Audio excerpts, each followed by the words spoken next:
Hay nombres que no mueren con sus dueños, nombres que siguen flotando en el aire décadas después, cargados de acusaciones, de nostalgia, de odio y de una pregunta que nunca encuentra respuesta definitiva.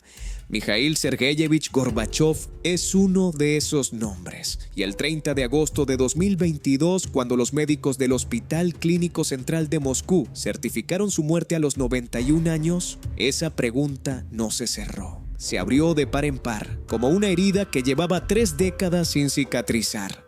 Antes de que terminara el día, los teléfonos de todo el mundo de habla rusa y de muchos otros comenzaron a llenarse de mensajes, audios de voz, capturas de pantalla, titulares que se multiplicaban como fuego en pasto seco. El contenido de todos era prácticamente el mismo, aunque con variaciones de detalle que delataban su origen difuso, su naturaleza de rumor transmutado en certeza. Gorbachov confesó en su lecho de muerte quien le ordenó destruir la Unión Soviética. En cuestión de horas, esa frase recorrió millones de pantallas. En foros, en canales de Telegram, en grupos de WhatsApp de jubilados nostálgicos y de jóvenes que ni siquiera habían nacido cuando cayó el muro de Berlín. La historia era perfecta en su simplicidad. El hombre más odiado de Rusia, el que, según muchos, había entregado un imperio, finalmente había hablado, finalmente había dado un nombre, finalmente había revelado el gran secreto detrás de la mayor catástrofe geopolítica del siglo XX. El problema es que nada de eso ocurrió, o al menos no de la manera en que millones de personas creyeron que había ocurrido. Esta es la historia de una mentira que dice más verdad sobre nosotros que sobre él. Esta es la historia de Mikhail Gorbachov, el hombre al que el mundo necesitaba que fuera un traidor para no tener que mirarse al espejo. El peso de un apellido. Para entender por qué los rumores sobre Gorbachov prenden con tanta facilidad, hay que entender primero lo que ese apellido representa para decenas de millones de personas. No es solo un político, no es solo un nombre en los libros de historia. Gorbachov es para una generación entera la encarnación de una pérdida que todavía duele en el pecho. Imagine usted despertar un día y descubrir que el país donde nació ya no existe, que el pasaporte que llevaba en el bolsillo es papel mojado, que las fronteras que cruzaba sin pensarlo ahora son muros, controles, visas, que el ejército del que se sentía parte, la moneda que usaba para comprar el pan, la bandera que ondeaba en la escuela de sus hijos. Todo eso ha desaparecido de la noche a la mañana. Eso es lo que vivieron aproximadamente 280 millones de personas, cuando la Unión de Repúblicas Socialistas Soviéticas dejó de existir el 25 de diciembre de 1991. Y en el centro de ese colapso, visible para todos, estaba la figura de Gorbachov. No es extraño entonces que durante más de 30 años la pregunta haya perseguido su sombra como un perro fiel. ¿Lo hizo solo? ¿O alguien se lo ordenó? Porque si lo hizo solo, hay que aceptar algo muy incómodo, que un sistema que se presentaba como indestructible, como la alternativa histórica al capitalismo, como el futuro inevitable de la humanidad, colapsó por sus propias contradicciones internas. Y eso es demasiado doloroso de admitir. Es mucho más sencillo, más humano incluso, buscar al traidor, buscar la mano que movió las piezas desde afuera. Ahí es donde entra la leyenda, el rumor que no muere. El 31 de agosto de 2022, un día después de la muerte de Gorbachov, comenzaron a circular versiones de lo que supuestamente había dicho en sus últimas horas. Las versiones eran distintas en los detalles, pero idénticas en la estructura. El moribundo, liberado finalmente del peso de los secretos, habría confesado que actuó bajo órdenes, que no fue una decisión propia, que hubo alguien detrás. Los nombres que aparecían en esas historias variaban. La CIA, un grupo de banqueros occidentales, una conspiración de la élite global, los servicios de inteligencia británicos. Algunos mensajes eran más específicos. Mencionaban conversaciones secretas con Ronald Reagan, acuerdos firmados en la oscuridad, promesas de dinero y protección a cambio de la entrega del imperio. La historia tenía todos los ingredientes de una buena conspiración. Un protagonista poderoso en su momento de máxima vulnerabilidad. Un secreto guardado durante décadas. Una revelación final, dramática, casi cinematográfica. Y sobre todo, una respuesta simple a una pregunta compleja. Pero los periodistas que intentaron rastrear el origen de esos rumores se toparon siempre con la misma pared. No había fuente. No había médico que lo hubiera escuchado. No había familiar que confirmara nada. No había grabación. No había documento. No había testigo de carne y hueso dispuesto a dar su nombre. Solo capturas de pantalla de cuentas anónimas que citaban a otras cuentas anónimas, en una cadena que se perdía en el vacío digital, como el eco de una voz en un túnel vacío. El rumor no venía de ningún lado, y precisamente por eso venía de todas partes. La pregunta que importa de verdad. Aquí es donde este relato se separa de las crónicas habituales sobre Gorbachov, porque hay dos maneras de contar esta historia. La primera es la del periodista que desmiente el bulo, alinea los hechos, cita las fuentes y concluye con una nota pedagógica sobre la desinformación en la era digital. Esa historia es válida, pero es incompleta. La segunda manera de contar esta historia es más incómoda. Es preguntarse no solo si Gorbachov confesó algo, sino por qué necesitamos que lo haya hecho. ¿Por qué? En el momento exacto en que ese hombre murió, millones de personas en todo el mundo, no solo en Rusia, sino en las antiguas repúblicas soviéticas, en comunidades de emigrantes, en foros de todo tipo de ideología, se aferraron a esa historia con una urgencia que iba mucho más allá del interés informativo. Necesitaban que fuera culpable, necesitaban que hubiera una orden. Necesitaban que detrás del colapso de la URSS existiera una voluntad maligna, un plan, una conspiración, porque la alternativa, que el sistema simplemente se rompió por dentro, que las reformas desencadenaron fuerzas que nadie supo controlar, que la historia no tiene villanos perfectos, sino actores imperfectos atrapados en situaciones que los superan. Esa alternativa no tiene la misma potencia narrativa, no da el mismo consuelo, no señala a nadie con el dedo. Y los seres humanos, cuando sufren una pérdida grande, necesitan señalar con el dedo. Un hombre entre dos mundos. Lo paradójico de Gorbachov es que fue simultáneamente el político más admirado y el más detestado de su generación. Fuera de Rusia, en Occidente, su imagen era casi la de un héroe. El hombre que terminó la Guerra Fría sin disparar un solo tiro, que devolvió la libertad a Europa del Este, que recibió el Premio Nobel de la Paz en 1990. En las universidades americanas se estudiaba su caso como ejemplo de liderazgo transformador. En los salones europeos se le celebraba como el arquitecto de un nuevo orden mundial. Dentro de Rusia, la imagen era radicalmente opuesta. Ahí era el hombre que había entregado el país, el que había desmantelado el ejército más poderoso del planeta, el que había dejado a millones de personas sin ahorros, sin trabajo, sin certezas, el que había firmado de facto la rendición de un imperio que había tardado siglos en construirse. Las encuestas de popularidad en Rusia en los años posteriores a la disolución de la URSS lo colocaban constantemente entre las figuras más impopulares del país. Cuando caminaba por Moscú, la gente le daba la espalda. Cuando aparecía en televisión, los canales recibían llamadas de protesta. Esa brecha entre el héroe occidental y el traidor ruso es uno de los elementos más reveladores de toda la historia, porque sugiere que Gorbachov no es en realidad un hombre, es un espejo en el que cada sociedad, cada grupo, cada generación ve reflejado lo que quiere ver, el salvador o el destructor, el reformador valiente o el agente encubierto, el visionario o el ingenuo.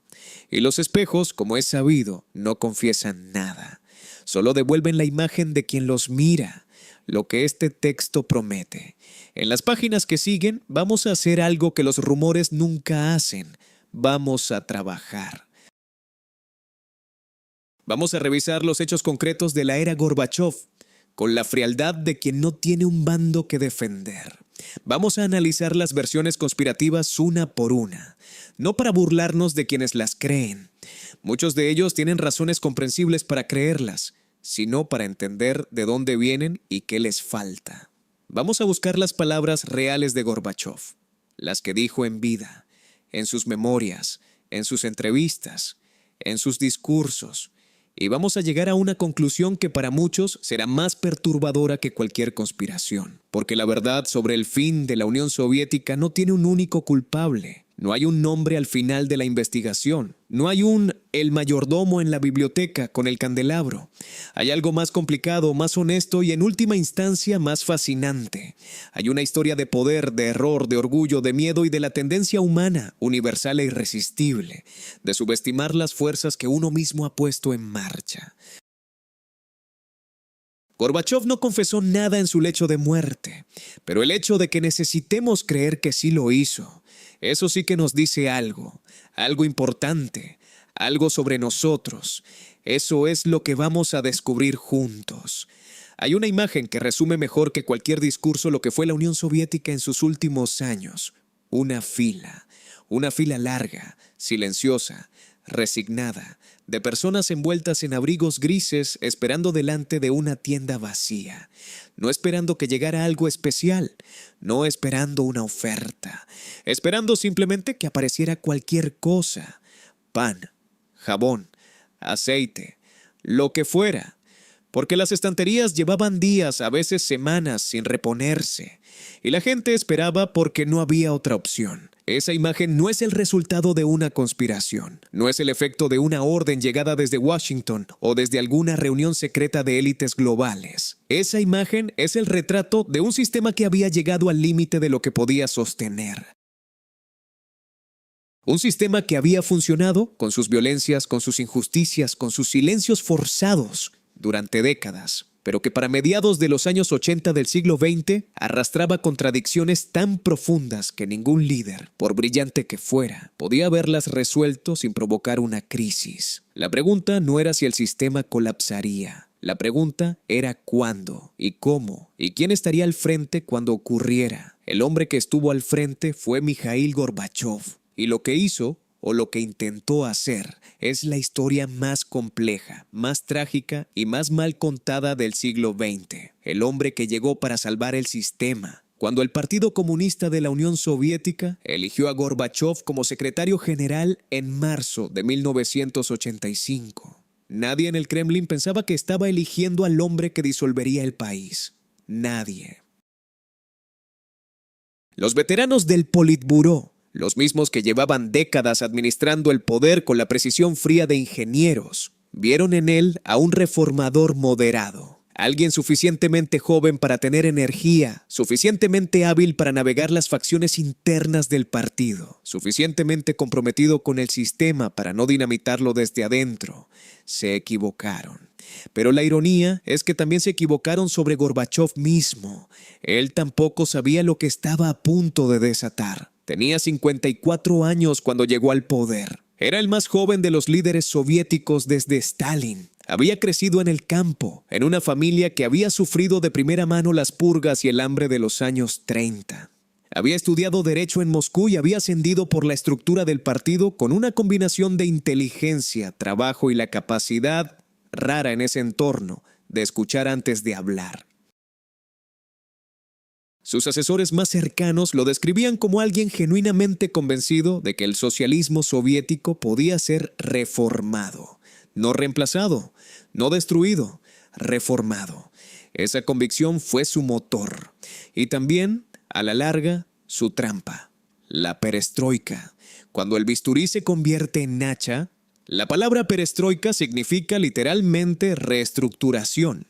En el lenguaje de Gorbachov, representaba la idea de que la economía soviética, rígida, ineficiente, sofocada por décadas de planificación centralizada, podía ser modernizada sin abandonar sus fundamentos socialistas. Era una apuesta arriesgada, pero no era irracional. Otros países del bloque comunista habían intentado reformas similares. La diferencia era la escala. La URSS, ese era el experimento más grande de la historia, y tocar sus engranajes equivalía a operar al corazón de un gigante mientras éste seguía caminando.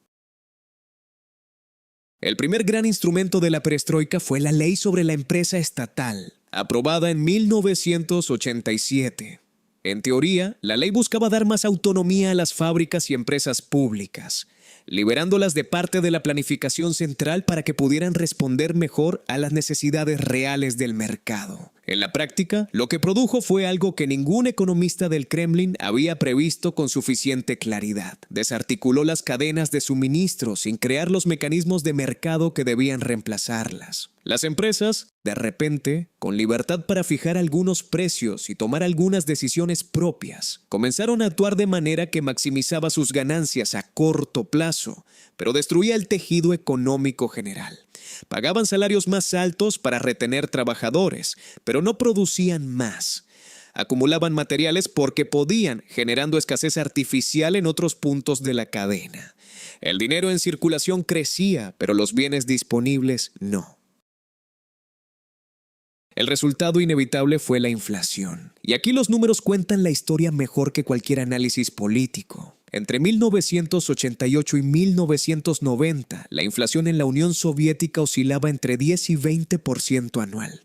Era ya un dato alarmante para un sistema que durante décadas había mantenido los precios artificialmente estables. Pero lo que vino después fue de otra dimensión.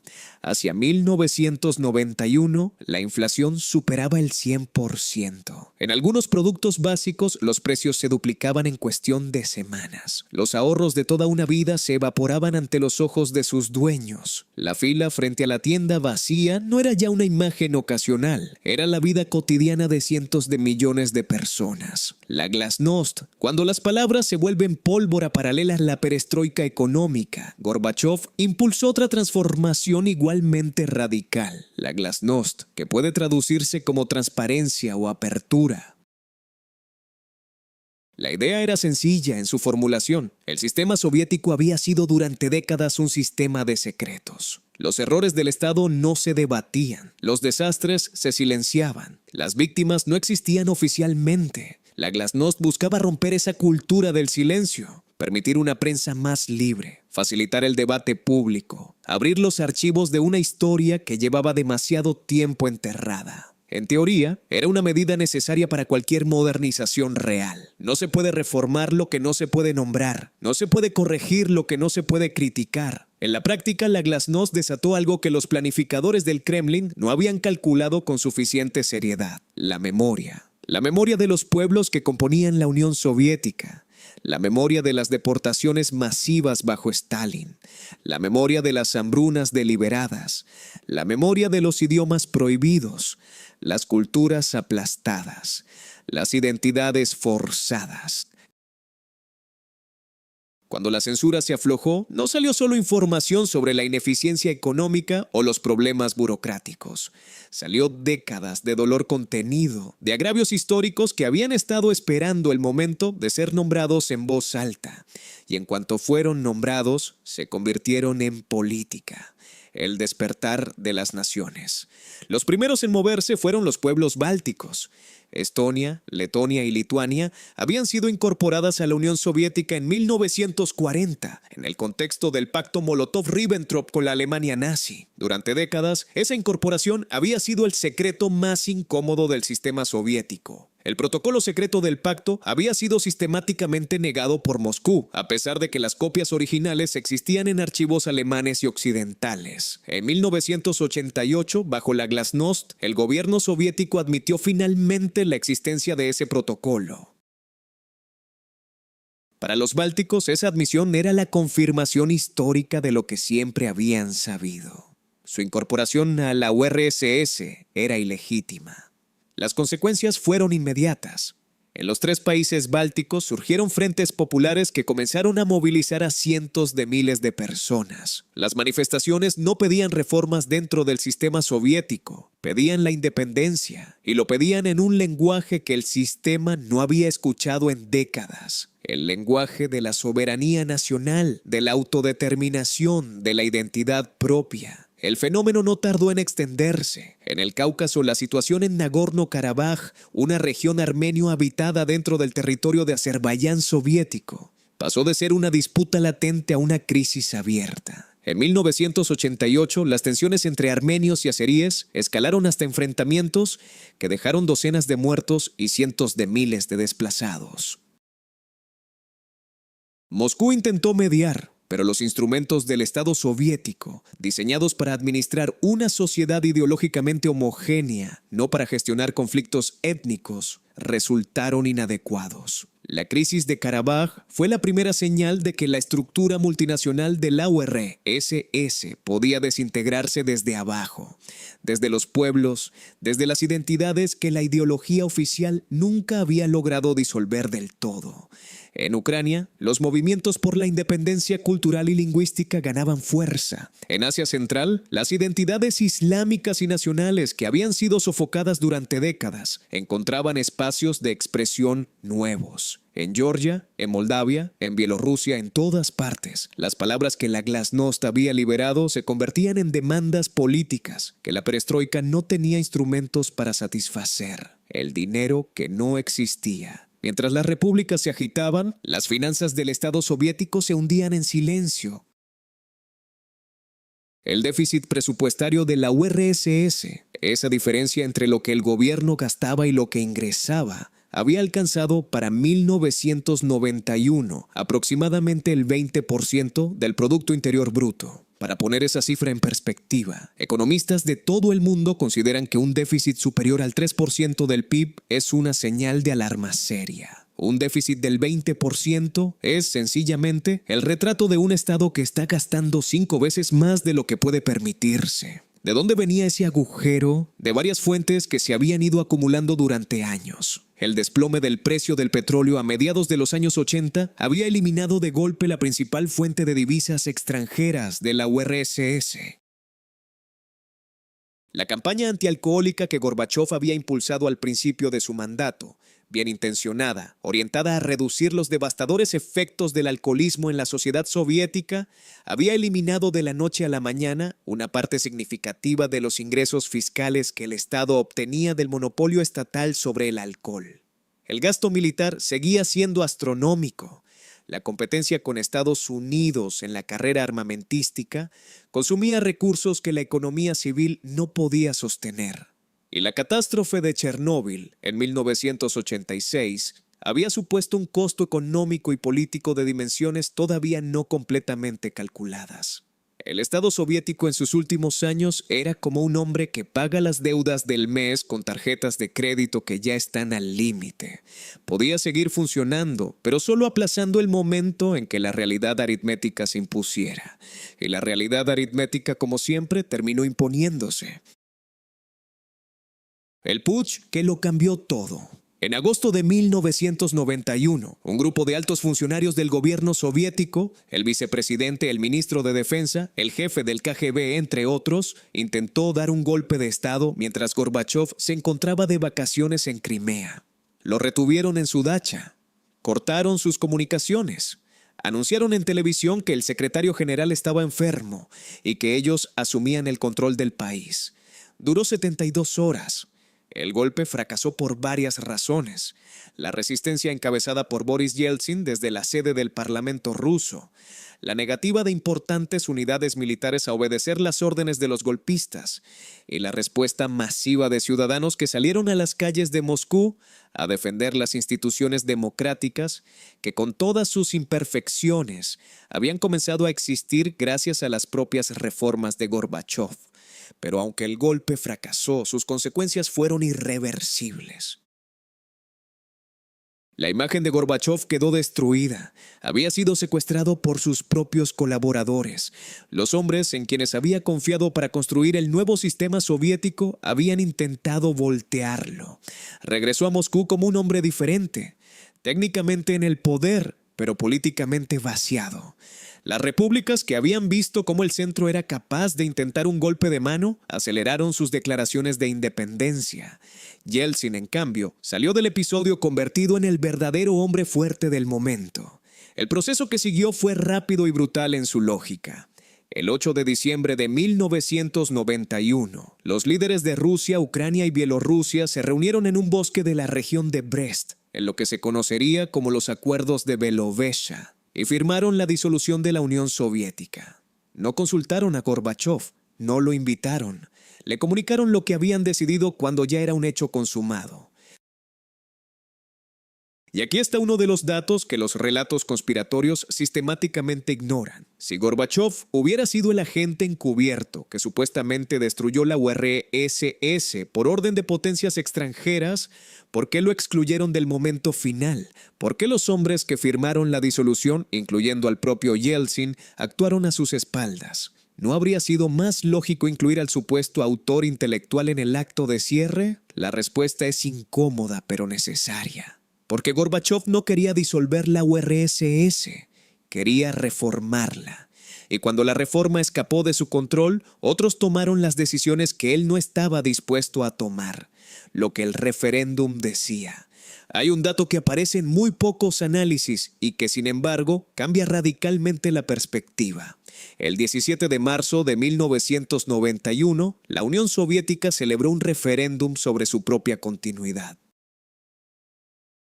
La pregunta era directa. ¿Considera usted necesario preservar la Unión de Repúblicas Socialistas Soviéticas como una federación renovada de repúblicas soberanas iguales? El 76,4% de los participantes votó que sí. Más de 3/4 partes de quienes participaron querían que la Unión continuara existiendo, aunque de una forma diferente. ¿Cómo se explica entonces que 9 meses después la URSS dejara de existir, en contra de lo que habían expresado millones de personas en una consulta democrática? Esa pregunta es más incómoda que cualquier teoría conspirativa, porque su respuesta no apunta a Gorbachov como destructor, sino a la velocidad con que las crisis políticas pueden hacer irrelevante incluso la voluntad popular.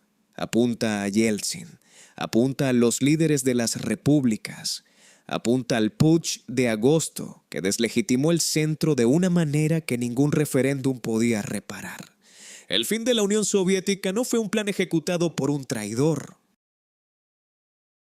Fue el resultado de una tormenta perfecta, reformas que liberaron fuerzas que nadie supo controlar, una economía en caída libre, naciones que recordaron que tenían historia propia y un golpe de estado fallido que aceleró irreversiblemente el proceso. Gorbachov no destruyó la URSS. Gorbachov intentó salvarla y al hacerlo, sin quererlo, aceleró su caída. Eso es mucho más trágico que una traición y mucho menos cómodo de aceptar. Existe un fenómeno en la era digital que los investigadores de desinformación llaman el efecto de la verdad ilusoria. Es simple en su mecánica y devastador en sus consecuencias. Cuando una afirmación se repite suficientes veces, independientemente de si es verdadera o falsa, el cerebro humano comienza a registrarla como familiar. Y lo familiar, por algún mecanismo profundo de nuestra arquitectura cognitiva, tiende a percibirse como verdadero. No porque hayamos evaluado la evidencia, sino porque la hemos escuchado antes, porque suena conocida. Porque ya estaba ahí cuando llegamos. Los rumores sobre las supuestas confesiones de Gorbachov funcionan exactamente así. No surgieron el 30 de agosto de 2022, el día de su muerte. Llevaban años circulando en versiones diferentes, con detalles distintos, atribuidos a fuentes que cambiaban según el canal y el momento. La muerte de Gorbachov no creó el rumor, simplemente le dio el pretexto perfecto para su versión más viral, más definitiva, más difícil de refutar. Porque es mucho más complicado desmentir algo sobre un hombre muerto que sobre uno vivo. Los muertos no dan entrevistas, no pueden indignarse, no pueden señalar con el dedo y decir, eso nunca ocurrió. Pero los archivos sí pueden hablar, los textos sí pueden ser leídos, las palabras pronunciadas en vida sí pueden ser verificadas. Y cuando uno hace ese trabajo, el trabajo lento, poco glamoroso y absolutamente necesario de verificar, lo que encuentra no es una confesión. Es algo mucho más interesante, es el mapa exacto de cómo se construye una mentira. Versión 1. El agente de Occidente. La primera y más extendida variante conspirativa sobre Gorbachov es también la más simple en su lógica. Actuó bajo instrucciones de Occidente. Fue un agente. Recibió órdenes, o dinero, o promesas, dependiendo de la versión, de Estados Unidos, del Reino Unido, de alguna combinación de potencias occidentales que querían eliminar al único contrapeso global a su hegemonía. La disolución de la URSS no fue un accidente histórico ni el resultado de contradicciones sistémicas. Fue una operación y Gorbachov fue su ejecutor voluntario. Esta versión tiene una larga genealogía. Comenzó a circular prácticamente desde el mismo momento en que la URSS dejó de existir, alimentada por la amargura de quienes lo habían perdido todo y necesitaban un responsable con nombre y apellido. Con el tiempo fue ganando capas de detalle. Aparecieron supuestas transcripciones de reuniones secretas, supuestas confesiones de exagentes, supuestas memorias de diplomáticos que nadie podía identificar con precisión. El problema es que todos esos documentos comparten una característica. Cuando se intenta verificarlos, se disuelven. Las transcripciones no tienen origen trazable. Los exagentes no existen en ningún registro.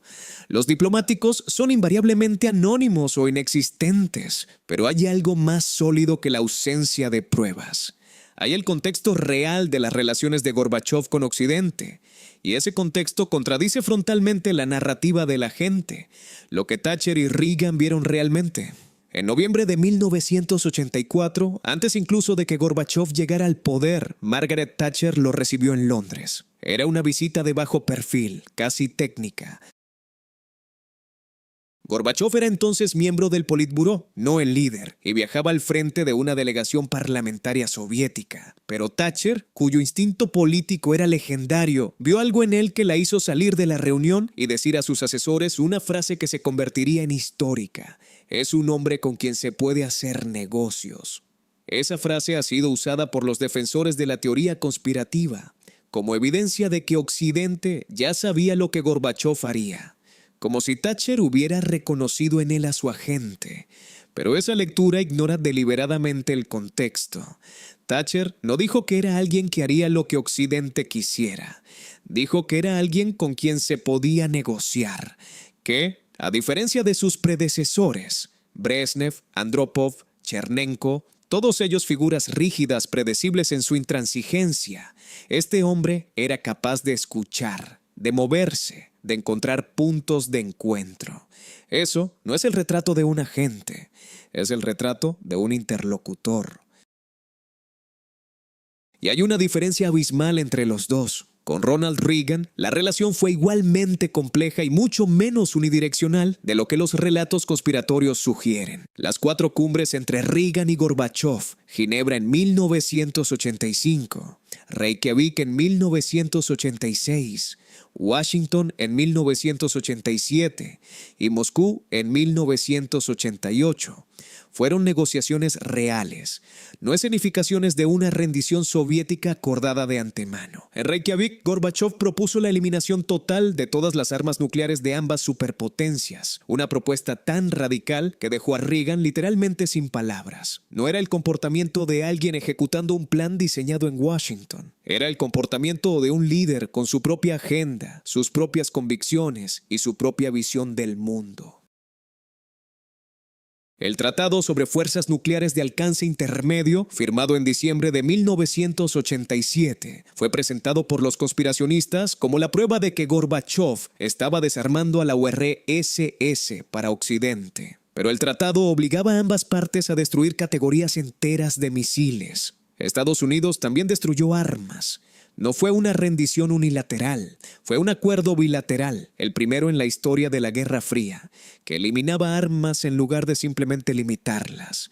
Y fue posible porque Gorbachov tenía razones propias, estratégicas, económicas, políticas, para quererlo. Razones que no necesitaban ninguna instrucción exterior para existir. Versión 2. La orden del KGB. La segunda variante conspirativa es más sofisticada y, en cierto sentido, más interesante. Sostiene que no fue Occidente quien instruyó a Gorbachov, sino el propio KGB soviético. Según esta versión, los servicios de inteligencia, convencidos de que el sistema estaba condenado y queriendo controlar la transición para preservar su poder y sus redes, habrían orquestado la disolución desde adentro. Gorbachov habría sido su instrumento, consciente o inconsciente.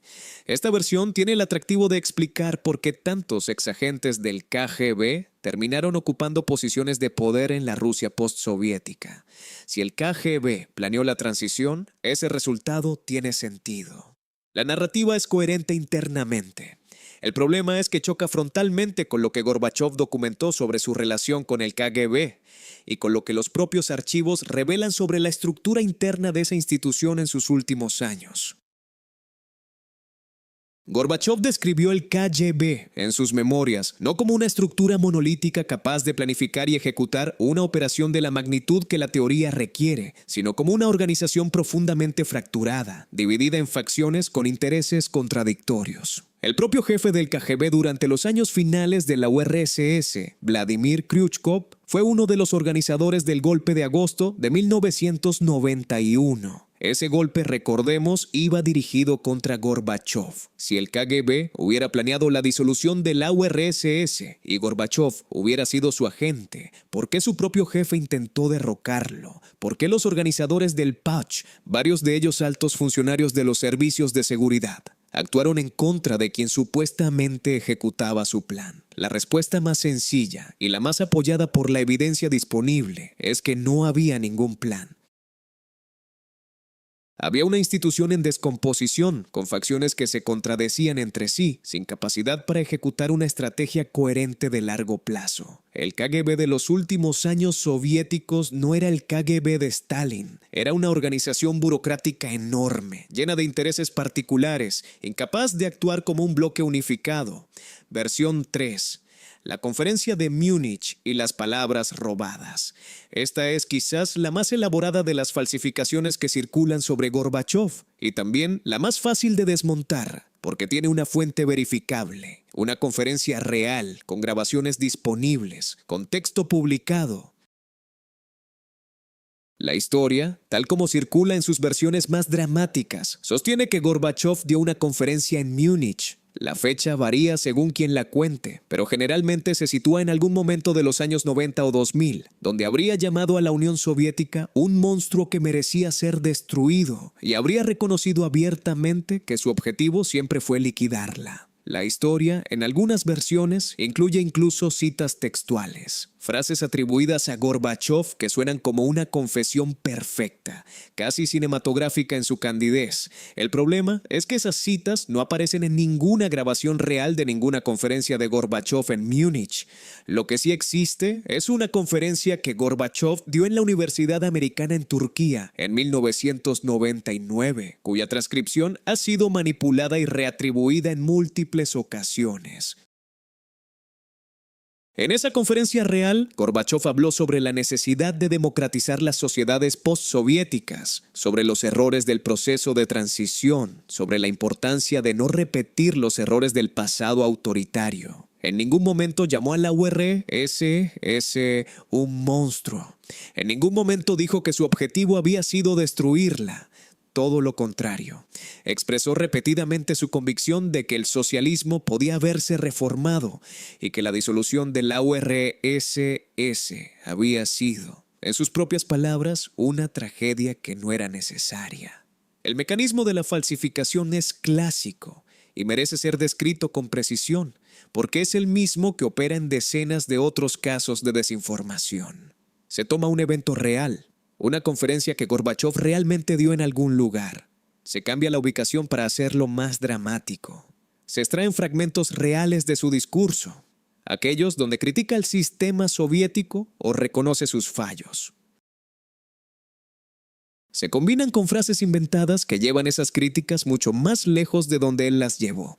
Y el resultado final, la mezcla de real y falso, de contexto y descontexto, circula como si fuera la cosa entera, como si fuera la confesión que estábamos esperando. Es una técnica vieja, tan vieja como la propaganda misma, pero en la era digital, donde el texto se puede copiar, pegar, modificar y redistribuir en segundos, sin dejar rastro de las modificaciones, esa técnica alcanza una escala y una velocidad que ningún propagandista del siglo pasado habría podido imaginar. Lo que Gorbachov dijo realmente. Entonces, ¿qué dijo Gorbachov a lo largo de su vida sobre el fin de la Unión Soviética?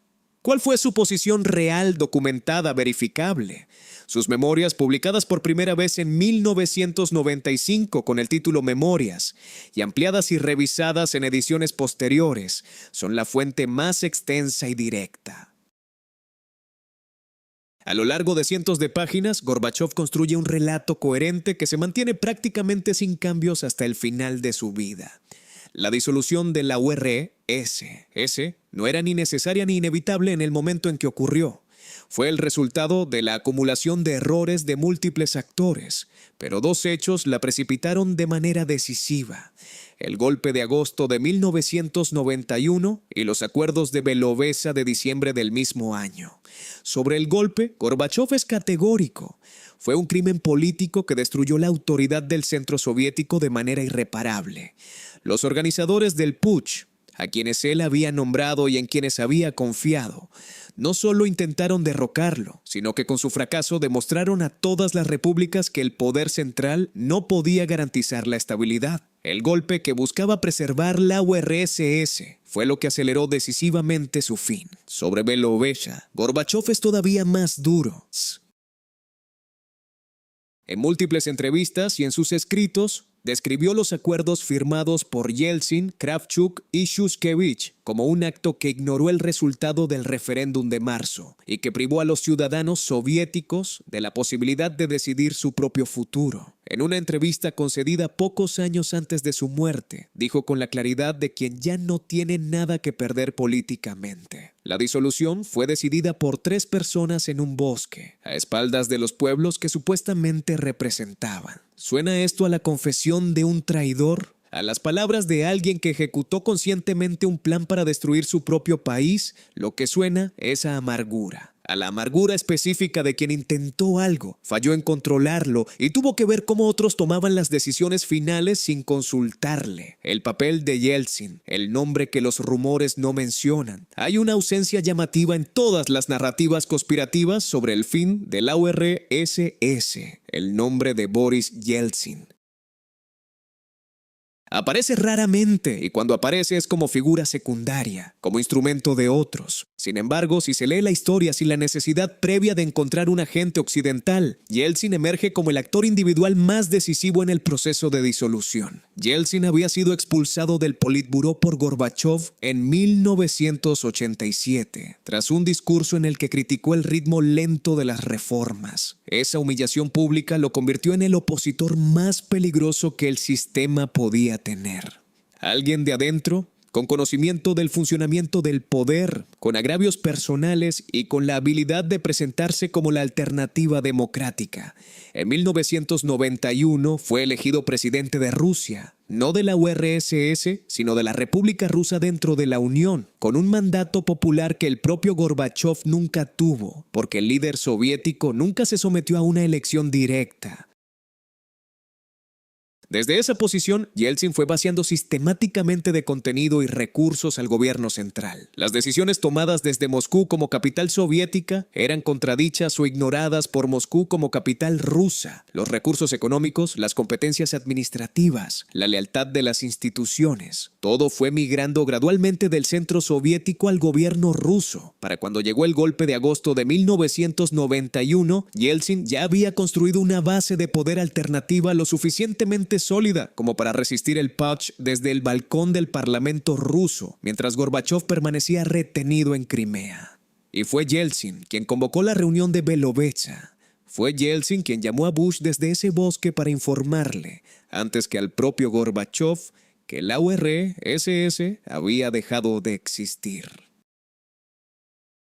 Fue Yeltsin quien en los meses siguientes se aseguró de que el Estado ruso heredara los activos, las deudas, el asiento en el Consejo de Seguridad de la ONU y el arsenal nuclear de la Unión Soviética disuelta. Si hay un nombre que la historia señala como el actor principal en la disolución final de la URSS, ese nombre no es Gorbachov, es Yeltsin. Y el hecho de que las narrativas conspirativas lo ignoren sistemáticamente dice mucho sobre su función real. No explicar la historia, sino proteger ciertos relatos del presente. El fabricador de confesiones. Volvamos al 30 de agosto de 2022. Volvamos a esos mensajes que comenzaron a circular pocas horas después de la muerte de Gorbachov. ¿Quién los escribió? ¿De dónde vinieron? ¿Dónde? Los investigadores que rastrearon el origen de los principales mensajes virales encontraron en casi todos los casos el mismo patrón. Cuentas creadas recientemente o con historial mínimo, sin nombre real identificable, publicando en canales de Telegram con decenas de miles de seguidores acumulados durante años para exactamente este tipo de momento.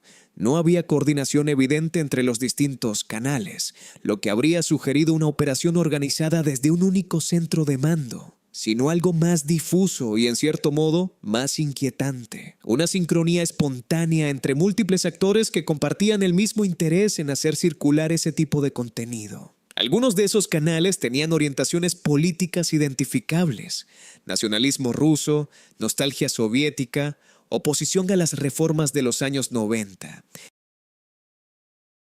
Otros eran más ambiguos en su identidad ideológica, pero compartían una característica: tendían a publicar contenido que reforzaba la narrativa de que Rusia había sido traicionada desde adentro, en algún momento del pasado reciente. Gorbachov encajaba perfectamente en ese esquema. Era el traidor canónico, el nombre que durante 30 años había funcionado como receptáculo de todas las frustraciones acumuladas por el colapso postsoviético. No hacía falta una conspiración para fabricar esas confesiones.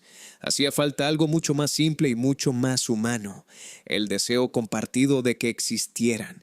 La anatomía de un fake. La palabra rusa fake, transliteración directa del inglés fake, ha entrado en el vocabulario cotidiano con una velocidad que refleja la velocidad con que el fenómeno mismo se ha expandido. Y los rumores sobre Gorbachov son un caso de manual sobre cómo funciona la mecánica del fake en la era de las redes sociales. El proceso tiene fases identificables. Primero, la semilla. Alguien publica algo que mezcla información real: la muerte de Gorbachov, su papel histórico, sus relaciones con líderes occidentales, con una afirmación inventada: la confesión en el lecho de muerte. Segundo, la amplificación. Otros canales comparten sin verificar, añadiendo cada uno pequeños detalles que hacen la historia más específica, más creíble, más dramática. Tercero, la sedimentación. La historia circula tanto que la gente comienza a recordarla como algo que escucharon en algún lado, sin poder precisar dónde. Cuarto, la inmunización. Cuando aparecen las correcciones y los desmentidos, la historia ya está demasiado arraigada. Los desmentidos son percibidos como parte de la conspiración para ocultar la verdad. Ese cuarto momento es el más peligroso y el más difícil de revertir, porque en ese punto la mentira ya no necesita pruebas para sobrevivir. Sobrevive gracias a su propia inercia, gracias a la energía emocional que ha acumulado, gracias al hecho de que millones de personas la han repetido y que nadie quiere admitir que repitió algo falso. Gorbachov nunca confesó nada en su lecho de muerte, pero esa no confesión ya vive en la memoria colectiva con la misma fuerza que si hubiera ocurrido. Y eso, más que cualquier otro hecho de esta historia, es lo que debería hacernos pensar. Existe una fotografía que circuló ampliamente en las redes sociales rusas durante los días posteriores a la muerte de Gorbachov. No era una imagen de archivo, ni una foto oficial, ni un retrato de sus años en el poder. Era una imagen de una pizzería de Moscú.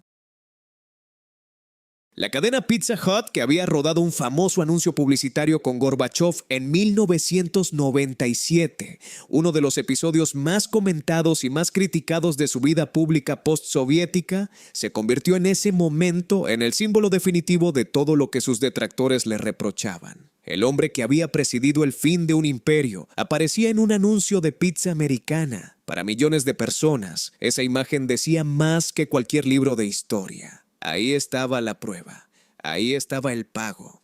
La reacción a esa fotografía, la rabia, la amargura, el sarcasmo, el dolor apenas disimulado detrás del humor, revela algo que ningún análisis político frío puede capturar del todo. El caso Gorbachov no es en el fondo un debate histórico, es un debate emocional, es una conversación sobre pérdida, sobre identidad, sobre el tipo de mundo en que uno creció y que de repente dejó de existir.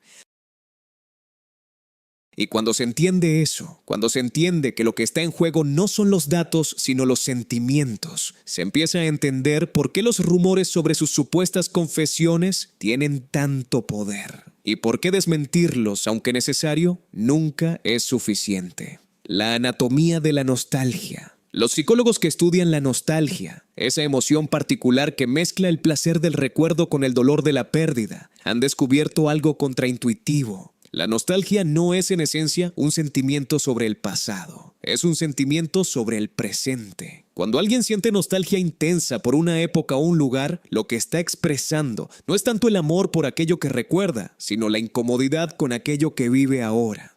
La nostalgia es el idioma emocional del desarraigo. En el caso de las sociedades postsoviéticas, ese desarraigo tiene dimensiones que pocas otras experiencias históricas pueden igualar. En el espacio de pocos años, entre finales de los 80 y mediados de los 90, las personas que habitaban esos territorios vivieron cambios que en otras sociedades habrían tardado generaciones en producirse. El sistema económico cambió de raíz, el sistema político cambió de raíz, las fronteras cambiaron, los nombres de los países cambiaron, la moneda cambió, los referentes culturales cambiaron, los héroes de ayer se convirtieron en villanos de hoy y viceversa. Lo que antes era correcto, ahora era incorrecto. Lo que antes era el futuro, ahora era la vergüenza del pasado. Para las personas que habían construido su identidad, sus expectativas y su sentido de pertenencia dentro del marco soviético, todo eso no fue simplemente un cambio político, fue una forma de desaparición. El país en el que nacieron dejó de existir. Las instituciones que les habían dado forma, la escuela, el ejército, el partido, los sindicatos, los colectivos de trabajo, se disolvieron o se transformaron en algo irreconocible. Los valores sobre los que habían edificado sus vidas, el colectivismo, la certeza del empleo, la estabilidad de los precios, la pertenencia a algo grande y poderoso, fueron declarados obsoletos de la noche a la mañana. El resultado no podía ser otro que el duelo, un duelo masivo, colectivo y, como todos los duelos, necesitado de una narrativa, necesitado de una explicación que diera sentido al dolor, que dijera, esto no ocurrió porque así tenía que ser, ocurrió porque alguien lo hizo ocurrir. El Premio Nobel como cicatriz. En octubre de 1990, el Comité Nobel de Oslo anunció que Mikhail Gorbachov sería el receptor del Premio Nobel de la Paz de ese año. La justificación oficial destacaba su papel en la reducción de las tensiones internacionales, el fin de la Guerra Fría y la retirada soviética de Afganistán. En Occidente, la noticia fue celebrada con entusiasmo. En la Unión Soviética, la reacción fue mucho más fría. Para muchos ciudadanos soviéticos, el Premio Nobel no fue percibido como un reconocimiento al liderazgo de su presidente. Fue percibido como una señal, como la confirmación de que Gorbachov jugaba para el otro equipo. Porque si los mismos que habían sido sus adversarios durante décadas, los mismos países que habían amenazado con la guerra nuclear, que habían financiado a los muyahidines en Afganistán, que habían impuesto sanciones económicas durante años, ahora le entregaban su premio más prestigioso. Algo debía haber hecho para merecerlo. Y no podía ser nada bueno para la URSS. Esa lógica es emocionalmente comprensible, aunque históricamente incorrecta. El Premio Nobel de la Paz tiene una historia larga de reconocimientos a líderes que negociaron el fin de conflictos, independientemente de qué bando representaran. Pero en el contexto de la Guerra Fría, donde la identidad política se había construido durante décadas sobre la oposición radical entre dos bloques, recibir el premio del otro lado era automáticamente sospechoso. Era la prueba visible, tangible, que los escépticos necesitaban. 32 años después, cuando los mensajes sobre la supuesta confesión de Gorbachov comenzaron a circular en las horas siguientes a su muerte, ese premio Nobel seguía siendo citado como evidencia, seguía siendo la cicatriz que no había cerrado, seguía siendo, para una parte significativa de la opinión pública rusa y postsoviética, el símbolo más elocuente de una traición que no necesitaba más pruebas que ese medallón de oro entregado en Oslo, el déficit que nadie quería mirar. Pero volvamos por un momento a los números. Porque la nostalgia postsoviética tiene una tendencia selectiva hacia la memoria. Recuerda el orden, la seguridad, la pertenencia, el orgullo, y olvida o minimiza o reinterpreta los datos que cuentan una historia diferente. Para 1991, el déficit presupuestario de la Unión Soviética había alcanzado aproximadamente el 20% del Producto Interior Bruto.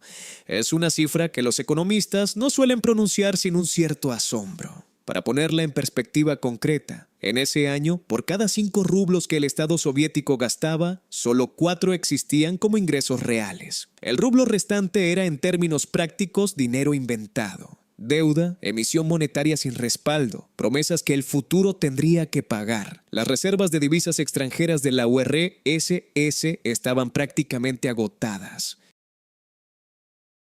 El país, que durante décadas había sido el segundo exportador mundial de petróleo, dependía ahora de créditos externos para comprar grano en los mercados internacionales. Las empresas del Estado debían salarios que no podían pagar. Las repúblicas dejaban de transferir ingresos al Centro Federal porque necesitaban ese dinero para sus propios presupuestos en crisis. Y el precio del petróleo, que había sostenido el edificio soviético durante los años 70, había caído desde $30 por barril en 1980 a menos de $10 por barril a mediados de esa misma década. Un sistema que en su mejor momento había logrado lanzar el primer satélite artificial de la historia, llevar al primer hombre al espacio y construir el segundo ejército más poderoso del planeta, llegó a sus últimos años sin poder garantizar que en las tiendas hubiera jabón o mantequilla. No porque Gorbachov hubiera dado ninguna orden de vaciarlas, sino porque 70 años de planificación centralizada, de priorizar la producción militar sobre la civil, de ignorar los incentivos económicos que hacen funcionar cualquier sistema productivo, habían generado un desequilibrio tan profundo que ninguna reforma podía corregirlo sin provocar turbulencias. La economía soviética no fue destruida por Gorbachov. Gorbachov heredó una economía que ya estaba gravemente enferma. Intentó tratarla con instrumentos insuficientes y el tratamiento aceleró la crisis que ya era inevitable. ¿Por qué Yeltsin desaparece del relato? Hay algo sistemático en la forma en que la memoria popular sobre el fin de la URSS trata a Boris Yeltsin de manera radicalmente diferente a Gorbachov. Yeltsin, que fue el actor individual más decisivo en la disolución final de la Unión, que fue quien convocó la reunión de Belovesa, quien firmó los acuerdos, quien llamó a Washington antes que a Moscú para anunciar que la URSS había dejado de existir, quien presidió los años 90 rusos con sus privatizaciones caóticas y su colapso económico devastador. Ese Yeltsin ocupa un espacio mucho más ambiguo en la memoria colectiva que Gorbachov. ¿Por qué? La respuesta tiene varias capas. La primera es puramente cronológica. Gorbachov es asociado con el momento del colapso, con el fin de la URSS como tal, mientras que Yeltsin es asociado con lo que vino después. Y lo que vino después, la Rusia de los años 90, con su inflación galopante, su criminalidad organizada, su humillación internacional, sus oligarcas que construyeron fortunas inmensas mientras millones de personas perdían sus ahorros, es un periodo tan doloroso que la memoria colectiva lo ha procesado de manera diferente. No como traición, sino como caos. No como un plan ejecutado por un agente, sino como la consecuencia de la debilidad. La segunda capa es más política. Yeltsin fue el presidente de Rusia, no de la URSS. Sus pecados son pecados rusos, y procesarlos requeriría una autocrítica colectiva, que es mucho más incómoda que señalar a un traidor externo. Gorbachov, en cambio, representa al centro soviético, a esa entidad supranacional que ya no existe y sobre la que se puede proyectar toda la responsabilidad sin el riesgo de tener que mirarse al espejo. La tercera capa es la más oscura. Yeltsin fue sucedido por Vladimir Putin, quien llegó al poder como su elegido, su delfín político. Hacer de Yeltsin el gran villano del colapso soviético crearía una continuidad narrativa incómoda con el presente. Es mucho más fácil, política y emocionalmente, situar la traición en Gorbachov y presentar lo que vino después, incluyendo el presente, como el intento de reparar ese daño. La memoria colectiva no es un archivo neutro, es un instrumento político, y el caso Gorbachov es uno de los ejemplos más elocuentes de cómo ese instrumento puede ser afinado para producir ciertos sonidos y silenciar otros. La pregunta que reemplaza a la pregunta a lo largo de este texto, hemos seguido el rastro de una pregunta. ¿Quién ordenó destruir la URSS? Hemos visto que esa pregunta no tiene respuesta, porque parte de una premisa falsa, que la disolución fue el resultado de una orden, que hubo alguien, un gobierno extranjero, una agencia de inteligencia, un banquero en las sombras, que tomó esa decisión y encontró a alguien para ejecutarla. Hemos visto que la realidad es más compleja y en cierto sentido más perturbadora. El colapso de la URSS fue el resultado de la acumulación de contradicciones sistémicas que ningún actor individual creó por sí solo, y ningún actor individual podría haber detenido por sí solo. Fue la confluencia de una economía que había llegado a sus límites estructurales, de reformas que liberaron fuerzas que nadie supo controlar, de identidades nacionales que la ideología oficial nunca había logrado disolver del todo, de un golpe fallido que destruyó la autoridad del centro en 72 horas, y de decisiones tomadas por líderes que actuaban con sus propias agendas, sus propios intereses y sus propias visiones de futuro. Pero ahora hay que hacer algo más difícil que desmentir una conspiración. Hay que responder a la pregunta que está detrás de la pregunta. La pregunta que nadie formula explícitamente, pero que está presente en cada mensaje viral, en cada rumor sobre la confesión de Gorbachov, en cada debate en un foro o en una mesa de cocina sobre quién realmente destruyó la URSS.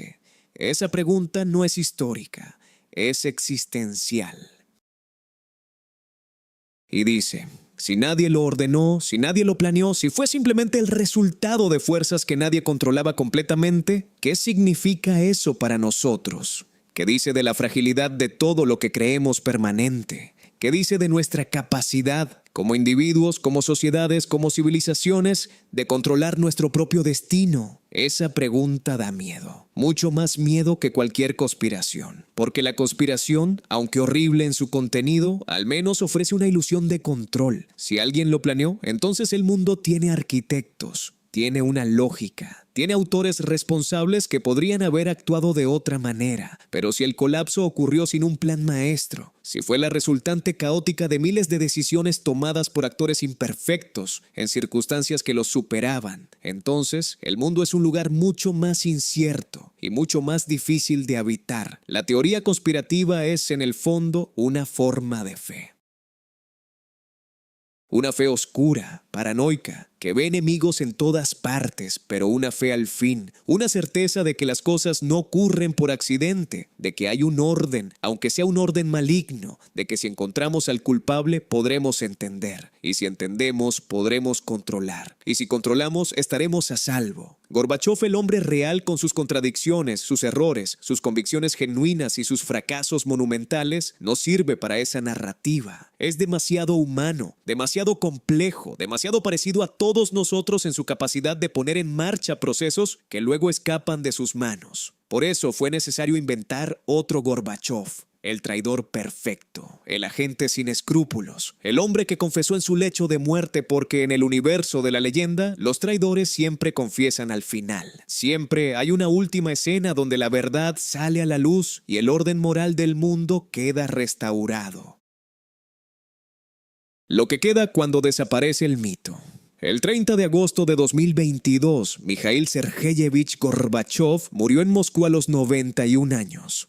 Fue enterrado en el cementerio Novodevichy junto a su esposa Raisa, que había fallecido de leucemia en 1999. El funeral fue discreto para los estándares de un ex líder mundial. No hubo ceremonia de Estado. Los principales líderes occidentales no asistieron en persona. El presidente ruso no pronunció un elogio público. Fue, en muchos sentidos, el entierro de alguien que el sistema presente prefería recordar lo menos posible. Pero los rumores sobre su confesión vivieron más que el funeral. Siguieron circulando semanas después, meses después, siguen circulando hoy y seguirán circulando mañana, porque los rumores de este tipo no dependen de la verificación para sobrevivir, dependen de la necesidad. Y mientras exista la nostalgia por lo que se perdió, mientras exista el dolor del desarraigo, mientras exista la incomodidad de vivir en un mundo donde las grandes narrativas colectivas han desaparecido sin ser reemplazadas por otras igualmente poderosas, existirá la necesidad de un traidor que explique por qué. Lo que este texto ha intentado mostrar no es simplemente que los rumores son falsos. Eso es relativamente fácil de demostrar, aunque sea difícil de comunicar.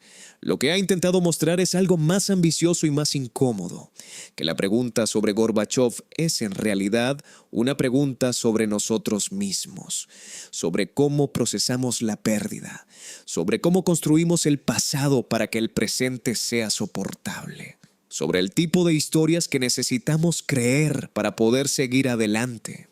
Gorbachov no destruyó la Unión Soviética por orden de nadie.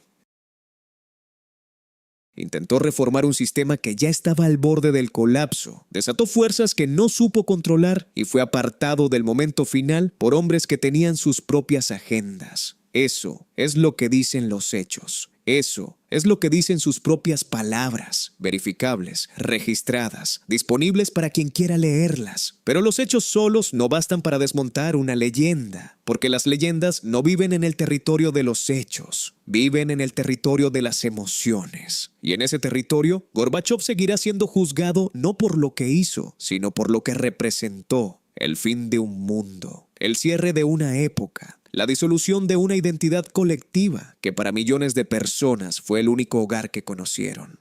Ese dolor es real, esa pérdida es real, esa nostalgia es legítima en su origen, aunque peligrosa en sus consecuencias cuando se convierte en combustible para la desinformación y el resentimiento. La pregunta final entonces no es quién destruyó la URSS. La pregunta final es ¿qué hacemos con el dolor de haberla perdido? Y esa pregunta no tiene respuesta en ningún lecho de muerte, en ninguna confesión, en ningún nombre al final de una investigación. Tiene respuesta, si acaso, en la capacidad de mirar la historia con la honestidad suficiente para ver no solo lo que queremos ver, sino también lo que nos incomoda, lo que nos complica, lo que nos obliga a compartir la responsabilidad en lugar de depositarla toda sobre un solo hombre. Mikhail Gorbachov fue muchas cosas. Fue un reformador que subestimó las fuerzas que liberaba. Fue un idealista que creyó que el socialismo podía tener rostro humano. Fue un estadista que negoció el fin de la Guerra Fría sin derramar sangre. Fue un hombre que vio morir a su esposa, que vio derrumbarse el mundo que intentó construir y que pasó sus últimos años en una Rusia que mayoritariamente lo despreciaba. No fue un traidor, no fue un agente, no confesó nada en su lecho de muerte. Fue simplemente un ser humano atrapado en el centro de uno de los momentos más vertiginosos de la historia moderna. Y eso, solo eso, sin héroes perfectos ni villanos de cartón, es ya una historia suficientemente grande para ocupar nuestra atención. El resto es leyenda, y las leyendas, por más que las necesitemos, nunca reemplazan a la verdad.